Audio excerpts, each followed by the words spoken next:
어느 대학교 강의 시간에 한 교수가 칠판에 선과 악이라고 하는 주제를 써놓고 강의를 시작했습니다. 어떤 부부가 유람선을 타고 여행을 하던 중에 엄청난 풍랑을 만나 해상 조난 사고를 당했습니다.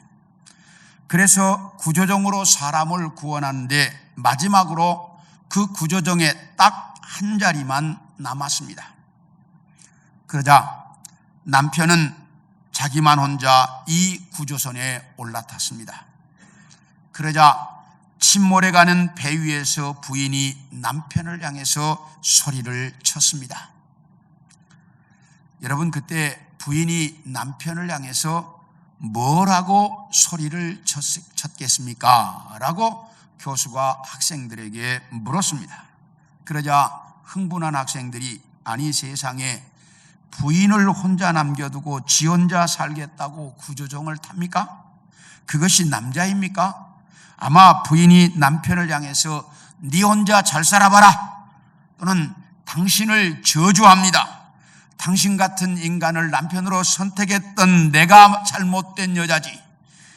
아마 그 사람들이, 그 학생들이 여러 사람이 나서서 세상에 그런 인간이 있느냐고 그러면서 여러 소리를 이야기합니다.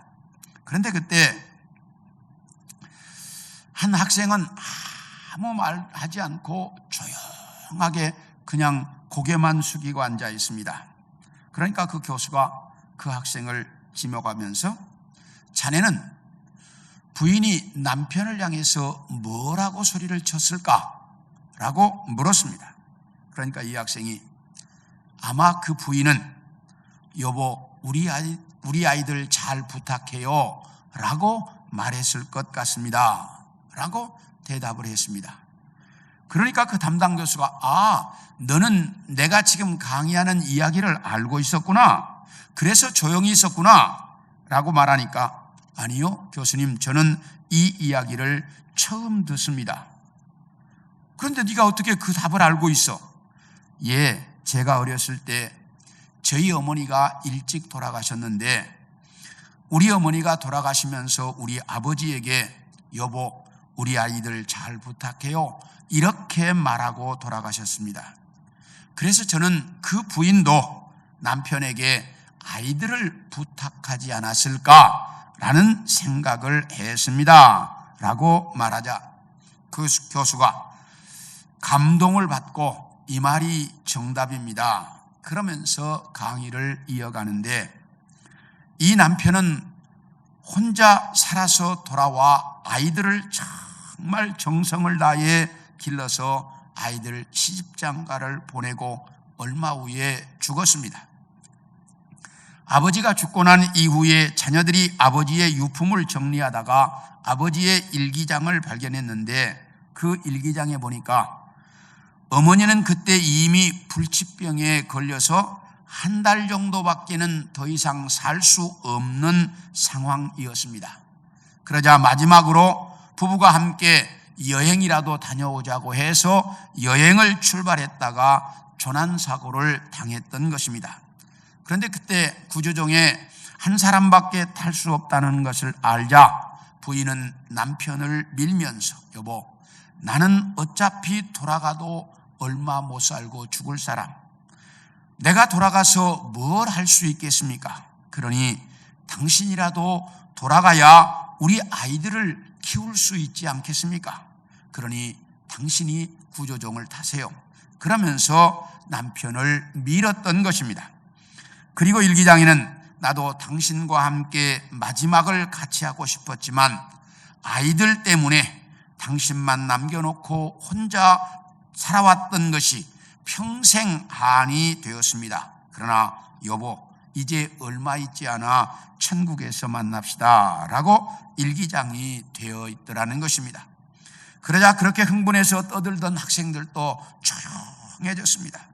그러자 이 교수가 여러분 선과 악이라고 하는 것, 그리고 우리가 인생을 살아가다가 만나는 모든 문제들은 아주 복잡하게 얽혀있기 때문에 눈에 보이는 것만 가지고 쉽게 선이다, 악이다, 옳다, 그르다 라고 판단해서는 안 되는 것입니다 라고 말을 하더라는 것입니다. 이것처럼 우리가 인생을 살아가면서 만나게 되는 모든 문제들은 아주 복잡하게 얽혀 있어서 그 문제를 풀기가 쉽지 않은데, 오늘 여러분에게 읽어드린 이 본문에 보면 다윗은 자기 인생의 문제를 아주 멋지게 풀어가고 있습니다. 그래서 오늘은 우리가 살아가면서 만나는 인생의 문제에 대한 말씀을 여러분들과 같이 좀 나누려고 합니다. 첫째, 우리가 살아가면서 만나는 우리 인생의 모든 문제는 하나님께서 주신다라고 하는 사실입니다. 우리 4절과 5절을 읽겠습니다. 시작. 내 마음이 내 속에서 심히 아파하며 사망의 위험이 내게 이르렀도다. 두려움과 떨림이 내게 이르고 공포가 나를 덮었도다. 이 말씀에 보면 이 시편 저자는 지금 사망의 위험에 처해 있어서 두려움과 공포 속에 떨고 있었다라고 말하고 있습니다.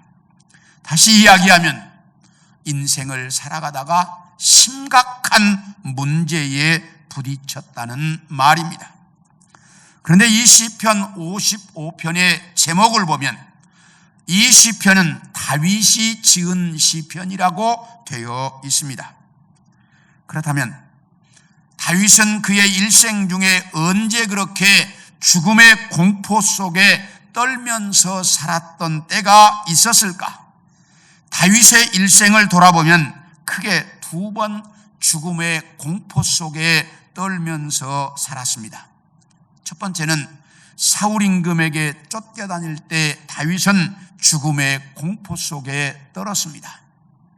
그리고 또 하나는 아들 압살롬이 반란으로 왕궁을 비워주고 도망갈 때 다윗은 죽음의 공포 속에 떨었던 적이 있습니다. 그런데 오늘 본문 시편 55편은 다윗이 압살롬의 반역으로 도망가던 때 지은 시편으로 되어 있습니다. 그러므로 오늘 본문에서 다윗이 사망의 공포 속에 떨었던 것은 아들 압살롬의 반역 때 있었던 일이라는 것을 쉽게 알 수가 있습니다. 이때는 다윗이 이렇게 죽음의 공포 속에 떨 수밖에 없었던 이유가 있었습니다. 우리 다 같이 12절과 13절을 봅니다. 시작. 나를 책망하는 자는 원수가 아니라 원수일진데 내가 참았으리라. 나를 대하여 자기를 높이는 자는 나를 미워하는 자가 아니라 미워하는 자일진데 내가 그를 피하여 숨었으리라. 그는 곧 너로다. 나의 동료, 나의 친구요, 나의 가까운 친구로다. 여기 보면 나를 배반한 사람들이 나의 원수였다면 내가 충분히 이해할 수 있었다. 그런데 그 사람들은 평상시에 나와 가장 가까운 친구들로서 나와 함께 나라를 위해서 머리를 맞대고 고민하고 고생하며 생사를 같이 했던 사람들인데 그 사람들이 나를 배반했다는 것 때문에 나는 너무너무 힘이 들다. 그리고 이제부터는 그 사람들과 적으로 싸워야 한다는 것이 나는 너무나 고통스럽다 라고 말하고 있습니다. 그렇다면 다윗을 배반해서 다윗을 이렇게 힘들게 만들었던 대표적인 인물이 누구일까? 우리 다 같이 사무엘하 15장 21절을 보겠습니다. 시작. 사무엘하 15장 12절. 다 같이 시작. 제사 드릴 때에 압살롬이 사람을 보내 다윗의 모사 길롯 사람 아히도벨을 그의 성읍 길로에서 청하여 온지라 반역하는 일이 커가매 압살롬에게로 돌아오는 백성이 많아지니라. 여기 보면 반역을 일으킨 압살롬이 다윗 임금의 모사였던 길로 사람 아히도벨을 자기 편으로 끌어들였습니다. 그러자 많은 사람들이 압살롬 편으로 돌아섰다라고 말씀하고 있습니다. 그렇다면 이 아히도벨이라고 하는 인물이 어떤 사람일까? 이 아히도벨은 쉽게 설명을 하면 삼국지에 나오는 제갈공명 같은 사람입니다. 다윗 임금이 주변 나라들과 전쟁을 할 때 언제나 작전 계획을 세우는 사람은 아히도벨이었고, 국정을 운영하는 군사로서 나라의 살림살이를 책임지고 있었던 사람입니다. 그러므로 누구보다 다윗을 잘 아는 사람이었습니다. 그런데 그런 사람이 압살롬과 함께 반란을 일으켰다는 소식을 들은 다윗은 충격을 받을 수밖에 없었습니다. 그리고 지금 자기와 함께 있는 사람들 중에 누구도 이 아히도벨의 지혜를 넘어설 수 있는 사람이 없었습니다. 그렇기 때문에 다윗은 더 두려움에 떨 수밖에 없었던 것입니다. 그래서 다윗은 이렇게 사망의 두려움에 떨고 있었다라고 말합니다.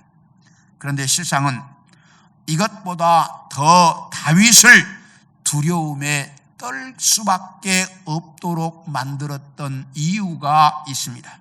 그것은 하나님께서 다윗에게 이런 어려운 문제를 주셨다라고 하는 사실입니다. 하나님이 다윗에게 이 문제를 주셨다? 우리 다 같이 사무엘하 12장 10절을 봅니다. 시작. 이제 네가 나를 업신여기고 햇사람 우리아의 아내를 빼앗아 네 아내로 삼았은즉 칼이 내 집에서 영원토록 떠나지 아니하리라.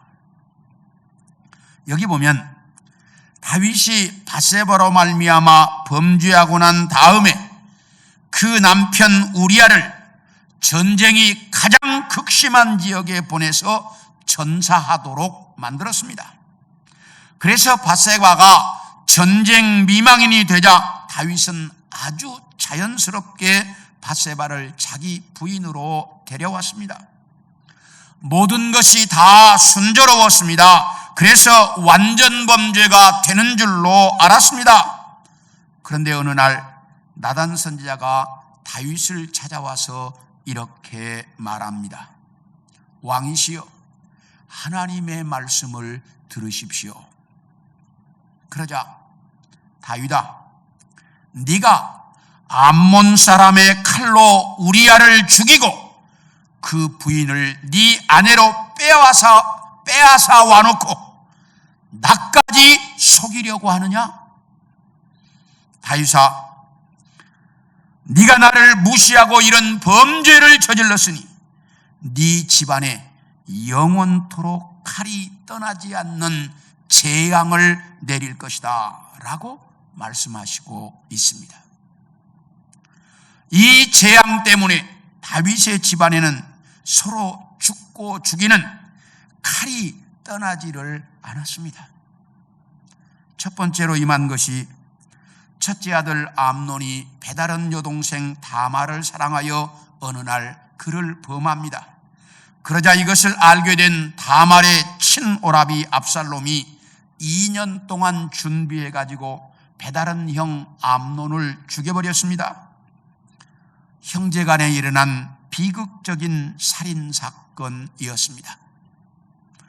두 번째로 자식인 압살롬이 반역을 일으켜 아버지 다윗을 죽이려고 하다가 실패하여 압살롬이 살해를 당하고 말았습니다. 그리고 또 넷째 아들 아도니아가 다윗이 죽기 전에 왕이 되려고 반역을 일으켰다가 솔로몬에게 죽임을 당했습니다. 이렇게 다윗이 집안에는 서로 죽고 죽이는 형제 간의 싸움이, 부자지간의 싸움이 계속 이어졌는데 이것은 누가 이런 재앙을 다윗의 집안에 주었느냐? 하나님께서 주셨다라고 하는 사실입니다. 그렇다면 오늘 본문에서 다윗이 느끼고 있는 이 사망의 위협도 누가 주신 것입니까? 하나님께서 주셨다라고 하는 사실입니다. 아히도벨의 반역도 하나님께서 주신 사건이었습니다.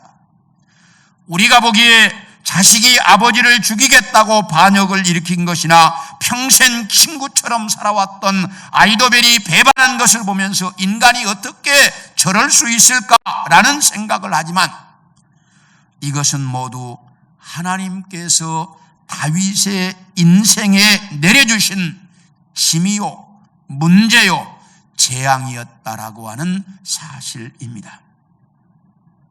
이것처럼 우리 믿음의 사람들이 인생을 살아가면서 만나는 모든 문제도 하나님께서 주신다라고 하는 사실입니다. 그렇다면 도대체 하나님은 어떻게 우리 인생에 이런 문제요, 짐들을 주실까? 첫째, 다윗처럼 내가 지은 범죄의 결과로 내 인생에 찾아오는 문제들이 있습니다. 아담과 하와의 범죄 때문에 인간들은 죽음의 덫에 갇히게 되었고 예수님의 십자가 사건 때문에 인간들은 하나님께로 돌아갈 수 있는 길이 열렸습니다. 동생 요셉을 남의 나라의 종으로 팔아먹은 것 때문에 형들은 평생을 동생의 눈치를 보면서 살아야 했고 예수님을 십자가에 못 박아 죽인 사건 때문에 유대인들은 나치에게 600만 명이 학살을 당해야 했습니다. 이것처럼 우리도 내가 죄를 지으면 그 죄의 결과로 우리 인생에 고난이 오고 문제가 생긴다라고 하는 사실입니다. 그래서 성경은 우리에게 죄짓지 말고 말씀대로 살라고 가르치는 것입니다. 사랑하는 성도 여러분, 잘 들으십시오. 우리가 죄를 짓고 회개하면 믿음으로 용서받습니다. 그래서 천국 가는 데는 문제가 없습니다. 그러나 그 죄의 대가는 이 땅에서 치루어야 한다라고 하는 사실입니다. 이걸 우리는 똑바로 알아야 합니다. 그래서 내 인생에 발생하는 많은 문제 중에는 내가 지은 죄 때문에 그런 어려움들을, 고난들을 겪게 된다라고 하는 사실입니다. 두 번째로, 하나님의 훈련 때문에 내 인생에 찾아오는 문제들이 있다라고 하는 사실입니다. 이스라엘 백성들이 광야에서 40년을 살아야 했던 것은 정탐 후에 그 땅을 점령할 수 없다고 하나님을 믿지 못했던 결과이기도 하지만 하나님께서 하나님의 말씀대로 사는 사람 만드시려고 훈련하는 과정이기도 했습니다. 우리 다 같이 고린도후서 12장 7절을 봅니다. 고린도후서 12장 7절, 시작. 여러 계시를 받은 것이 지극히 크므로 너무 자만하지 않게 하시려고 내 육체의 가시 곧 사탄의 사자를 주셨으니 이는 나를 쳐서 너무 자만하지 않게 하려 하심이라. 여기 보면 사도 바울은 하나님께 너무나 많은 은사를 받았습니다. 그래서 그 은사들로 말미암아 혹시라도 교만하게 될까봐 육체의 가시, 사탄의 사자, 그리고 제가 설명했죠, 간질병을 주셨다라고 말씀하고 있습니다. 그래서 바울은 이 간질병 때문에 평생을 고통하며 살아야 했습니다. 이렇게 내가 지은 죄 때문에 찾아오는 문제는 아니지만 내 인생이 잘못되지 않도록 하기 위해서, 그리고 내 인생의 축복을 위해 하나님은 우리를 훈련하시는데, 그 훈련하시는 과정으로 우리 인생의 문제가 찾아올 때도 있다라고 하는 사실입니다. 그러므로 믿음으로 사는 사람들에게 찾아오는 인생의 많은 문제들은 크게 두 가지로 분류할 수가 있습니다. 하나는 내가 지은 죄의 결과로 찾아오는 징계인데, 여기에는 혹독한 대가가 따릅니다. 또 하나는 나를 하나님의 사람 만드시려고, 천국 시민답게 만드시려고 훈련하는 과정 속에서 일어나는 문제입니다. 그런데 이 훈련한 과정 속에서 일어나는 문제는 하나님의 말씀대로 순종하면 쉽게 해결이 되는데, 그런데 우리는 하나님의 말씀대로 순종하려고 하는 것보다 내가 아는 상식과 지식과 내 고집대로 또 세상의 모든 형편대로 살아가려고 하다가 더 많은 고통 속에 빠진다는 거예요. 잘 들으십시오. 하나님은 딱 한 번 세운 목표를 변경하는 길이 없어요. 그러니까 나를 딱 하나님의 사람으로 찍었으면 내가 아무리 고집을 피워도 결국은 하나님의 사람 딱 만드신다니까. 여러분이 고집 피우면 피울수록 고통스러울 뿐이야. 결국은 그렇게 돼. 그러니까 훈련하는 과정 속에서 내 고집 피우지 말고 그냥 말씀대로 순종하면 우리 인생이 쉬워요. 그래서 여러분에게 계속해서 가르칩니다. 말씀대로 살라고. 그런데 이 과정 속에서 우리가 꼭 잊지 말아야 할 것이 있습니다. 우리 고린도전서 10장 13절을 봅니다. 시작.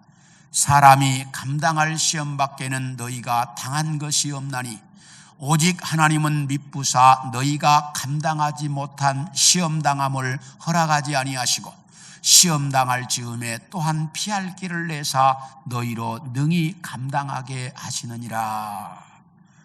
이게 꼭 잊지 말고 기억해야 할 말씀입니다. 이 말씀에 보면 우리 믿음의 사람들에게는 내가 죄 때문에 당하게 되는 내 인생의 문제나 훈련 때문에 찾아오는 내 인생의 문제나 그 모든 문제는 다 하나님께서 주시는 것인데, 그런데 하나님은 우리에게 감당할 수 있는 시험만 주신다. 이렇게 말합니다. 하나님은 절대로 우리를 넘어뜨리려고 하지 않으신다는 것입니다. 하나님은 우리를 잘되게 복 주시려고 하시는 것뿐입니다. 그러므로 그분을 믿고 우리가 인생을 살아가다가 어떤 문제를 만나든지 이 문제를 주신 분이 하나님이라는 것을 똑바로 알고 그 하나님께로 갈 수 있는 우리 성도들이 되어질 수 있기를 소원합니다. 많은 사람들은 이걸 잘 모르기 때문에 내 인생의 문제를 해결해 보겠다고 점쟁이를 찾아가고 어디를 찾아가고 누구를 찾아가는데, 내 인생에 오는 모든 문제를 주시는 분은 하나님이라는 사실을 잊지 않기를 원합니다. 둘째로, 우리 인생의 모든 문제를 하나님께서 주셨기 때문에 그 문제의 해결 방법도 하나님께만 있다는 사실입니다. 우리 18절을 읽겠습니다. 시작. 나를 대적하는 자 많더니 나를 치는 전쟁에서 그가 내 생명을 구원하사 평안하게 하셨도다. 뭐라고 이야기합니까? 나를 대적하는 많은 사람들이 나를 죽이려고 하는 치열한 전쟁 속에서 하나님은 내 생명을 구원하셔서 나에게 평안을 주셨다. 이렇게 말씀하고 있습니다. 그렇다면 하나님은 압살롬과 아히도벨의 반란 속에서 어떻게 다윗의 생명을 구원하셨을까? 우리 사무엘하 17장 14절을 봅니다. 시작. 압살롬과 온 이스라엘 사람들이 이르되 아렉 사람 후세의 계략은 아히도벨의 계략보다 낫다 하니 이는 여호와께서 압살롬에게 화를 내리려 하사 아히도벨의 좋은 계략을 물리치라고 명령하셨습니다라. 이게 이제 무슨 말이냐면 다윗이 아들 압살롬의 반란 때문에 왕궁을 비워주고 도망가면서 후세라고 하는 인물을 왕궁에 남겨두고 갔습니다. 왜냐하면 다윗 임금 당시에 제갈공명 같은 인물이 이제 아히도벨이었지만 이 아히도벨과 거의 쌍벽을 이루는 인물이 하나 있었는데 그가 후세였습니다. 그러므로 이 후세를 간첩으로 예루살렘 왕궁에다가 남겨놓고 가면 아히도벨의 작전을 무력화시킬 수도 있겠다라고 하는 생각 때문에 다윗은 도망가면서 후세를 왕궁에 남겨놓고 갔습니다. 압살롬이 이제 딱 반란을 일으켜가지고 임금이 도망가버리고 나니까 이제 왕궁, 예루살렘 왕궁에 무혈 입성을 했습니다. 압살롬이 이제 왕궁에 무혈 입성을 해서 다 성공한 줄 알고 아히도벨에게 묻습니다. 아히도벨이여, 다음 작전은 어떻게 했으면 좋겠습니까? 그러니까 아히도벨이 지금 즉시 군사 1만 2천 명을 선발해서 다윗을 죽여가십시오. 다윗은 지금 지쳐서 힘이 빠져 있으니까 이때 추격대가 가까이 가면 군사들은 다 도망가 버릴 것입니다. 그러면 그때 다윗 임금만 죽이면 이 반란은 끝이 납니다. 그러니 빨리 추격대를 조직해서 죽여가십시오 라고 이야기를 하자 사람들이 과연 아히도벨이다, 정말 좋은 작전 계획이다 라고 칭찬을 합니다. 그러니까 그 얘기를 다 듣고 있던 압살롬이 이번에는 후세에게도 한번 물어보자.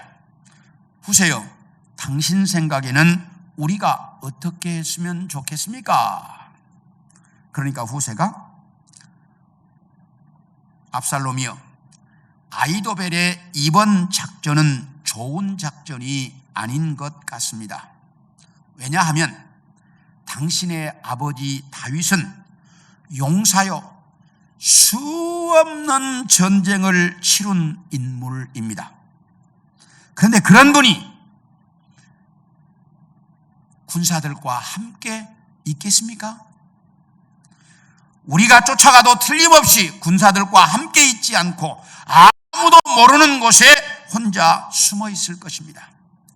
그러면 우리가 쫓아갔다가 헛수고만 하고 끝날 것입니다. 그러니 지금 쫓아가지 말고 내일부터 이스라엘 전역에 선포해서 군사를 모으십시오. 그래가지고 엄청난 군사가 모이면 그때 한 번에 다윗 군대 전체를 다 쓸어버리십시오. 그러면 쉽게 이길 수 있을 것입니다. 그러니까 이 이야기를 들은 주변에 있는 많은 사람들이 야, 후세의 계획이 아히도벨의 계획보다 낫다, 대단한 계획이다, 이렇게 이야기를 합니다. 그러니까 압살롬이 후세의 계획을 선택합니다. 그런데 후세가 이런 작전 계획을 세운 것은 그날 밤 다윗이 도망갈 수 있는 시간을 벌어주기 위해서 이런 작전 계획을 세웠던 것입니다. 그리고 압살롬이 이 후세의 작전 계획을 선택한 것은 하나님께서 압살롬을 죽이시려고 그렇게 후세의 작전 계획을 선택하도록 만드셨다라고 말씀합니다. 만약에 그날 밤 아히도벨의 작전대로 했더라면 다윗은 죽고 압살롬이 반란에 성공했었을 것입니다. 왜? 다윗은 절대로 군사들을 놔두고 혼자 도망가서 숨는 인물이 아니에요. 그렇기 때문에 아히도벨의 작전대로 했더라면 다윗은 그날 밤 죽었을 거예요. 그런데 하나님께서 아히도벨의 작전 계획을 선택하지 않고 후세의 작전 계획을 선택하도록 만들어서 압살롬의 반역을 실패하도록 만드셨습니다. 이렇게 해서 하나님은 다윗의 생명을 구원하셨다라고 성경은 말하고 있습니다. 이처럼 우리가 인생을 살아가다가 만나는 수많은 문제들은 모두가 다 하나님께서 주신 것이기 때문에 그 문제의 해결 방법도 하나님께 있다라고 하는 사실입니다. 우리 창세기 41장 39절과 41절을 보겠습니다. 시작. 요셉에게 이르되 하나님이 이 모든 것을 내게 보이셨으니 너와 같이 명철하고 지혜 있는 자가 없도다. 바로가 또 요셉에게 이르되 내가 너를 애굽 온 땅의 총리가 되게 하노라. 이 말씀은 요셉은 가나안 땅에 사는 족장 야곱의 사랑받는 아들이었습니다. 그런데 어느 날 형들의 시기 때문에 애굽의 노예로 팔려가 사람이지만 사람이 아닌 노예가 되었습니다. 그야말로 하루아침에 인생 밑바닥 인생살이가 시작되었습니다. 거기다가 또 주인 아주머니의 유혹을 물리쳤다가 죄인으로 몰려 옥살이하는 신세가 되고 말았습니다. 어떻게 인생이 꼬여도 이렇게 꼬일 수가 있을까? 차라리 죽은 것이 훨씬 더 나은 인생살이를 살게 되었던 것입니다. 그런데 요셉에게 그런 인생의 문제를 주신 하나님은 요셉에게 꿈을 해석할 줄 아는 지혜를 주셔서 그 지혜로 애굽의 총리가 되게 하는 완벽한 반전 드라마 같은 인생을 살도록 만들어 주셨습니다. 이렇게 우리가 살아가면서 만나는 인생의 모든 문제들은 그 해결 방법이 다 하나님께 있다는 것을 분명하게 알고 내 인생을 살아가다가 문제를 만날 때마다 하나님께로 갈 줄 아는 우리 성도들이 되어지기를 소원합니다. 그 인생에 힘들고 어렵고 고통스러운 문제를 만나면 내가 아무리 발버둥을 쳐봐도 나에게는 지혜가 없습니다. 해결 방법이 없습니다. 그 문제를 주신 하나님께 해결 방법이 있다라고 하는 사실입니다. 그러므로 그 하나님께로 가면 내가 살아가면서 만나는 모든 문제의 해결 방법이 거기에 있습니다. 마지막 세 번째, 이렇게 우리 인생의 모든 문제를 주시는 분도 하나님이고 그 문제의 해결 방법을 주시는 분도 하나님이라는 것을 알았다면 내 인생의 모든 문제를 하나님께 맡기고 살아라, 이렇게 성경이 가르치고 있습니다. 우리 다 같이 22절을 보겠습니다. 시작. 내 짐을 여호와께 맡기라. 그가 너를 붙드시고 의인의 요동함을 영원히 허락하지 아니하시리로다. 여기 뭐라고 말하냐? 내 인생의 짐을 여호와께 맡겨라. 그러면 흔들리지 않도록 그분이 너를 붙잡아 주실 것이다 라고 말씀하고 있습니다. 자, 우리 사무엘하 2장 1절을 봅니다. 시작. 그 후에 다윗이 여호와께 여쭈어 하르되 내가 유다 한 성읍으로 올라가리이까? 여호와께서 이르시되 올라가라. 다윗이 아뢰되 어디로 가리이까? 이르시되 헤브론으로 갈지니라. 여기 보면 이스라엘의 일대 임금이었던 사울 임금과 그 왕자인 요나단이 죽었습니다. 그러자 다윗은 하나님께 물었습니다. 하나님, 내가 이스라엘로 돌아가는 것이 좋겠습니까? 그래, 돌아가라. 그러면 어디로 가면 좋겠습니까? 하나님이 헤브론으로 가라 이렇게 말씀합니다. 그래서 다윗은 헤브론으로 돌아와 유다 지파만의 왕이 되어서 7년 6개월을 기다렸습니다. 그러다가 사울 임금을 따르던 사람들이 다 죽고 나자 이스라엘 12지파의 장로들이 다윗을 찾아와서 우리의 왕이 되어달라고 요청합니다. 다윗은 자기 자신이 왕이 되었다고 나서본 적이 없습니다. 백성들이 요청할 때까지 기다렸습니다. 그러다가 12지파 장로들의 요청에 따라 12지파의 왕이 되었습니다. 다윗은 이렇게 자기 인생의 모든 문제를 하나님께 맡기고 살았습니다. 그랬더니 하나님은 다윗을 이스라엘 역사의 가장 위대한 임금으로 만들어 주셨습니다. 이것처럼 하나님은 누구나 자기 인생의 모든 문제를 하나님께 맡기고 사는 사람들을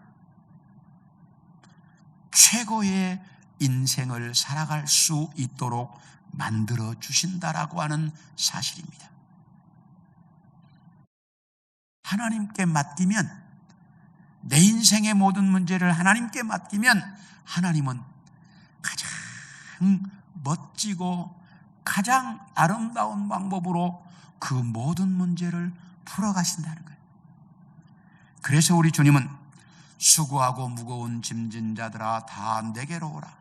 내가 너희를 쉬게 하리라고 말씀하셨던 것입니다.